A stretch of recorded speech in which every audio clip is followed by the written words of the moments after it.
Ideja za moju pekaru je došla iz čisto zdravstvenih razloga. Imala sam problema sa želucem i svaki kruh koji bi pojela mi je bio jako loš i htjela sam ispeći kruh i napraviti kruh koji je zdrav za moj želudac. Znači, počela sam proučavati na internetu, našla sam razne recepte, otkrila sam taj zdravi kruh od prirodnog kvasa i polako sam počela u kućnim uvjetima stvarati svoj starter koji nije bilo lako stvoriti i eto, s vremenom probavati i peći, dijeliti obitelji i prijateljima, došla sam do jednog zdravog i kvalitetnog proizvoda ovog kruha.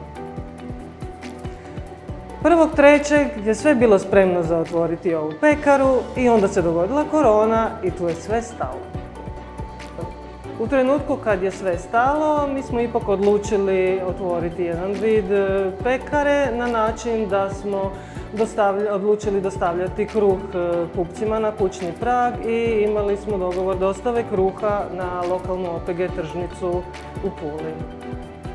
Iako je situacija bila teška i izazovna, bez podrške obitelji definitivno to ne bi mogli i kupci su prepoznali kvalitetan proizvod i to nam je dalo poticaj da krenemo dalje, da svakim danom da pečemo sve više i da ljudima dostavljamo na kućni prag. Uz sve to, banka nas je prepoznala kao dobru poslovnu priču, dala nam je svoju podršku i to nam je bilo jako važno za sam početak rada ove pekare. U početku je bio šok zbog pandemije, ali smo znali da ako čovjek ima dobru ideju, da ne smije posustati. Mi smo vjerovali u našu ideju i uspjeli smo i znali smo da ćemo uspjeti bez obzira na sve.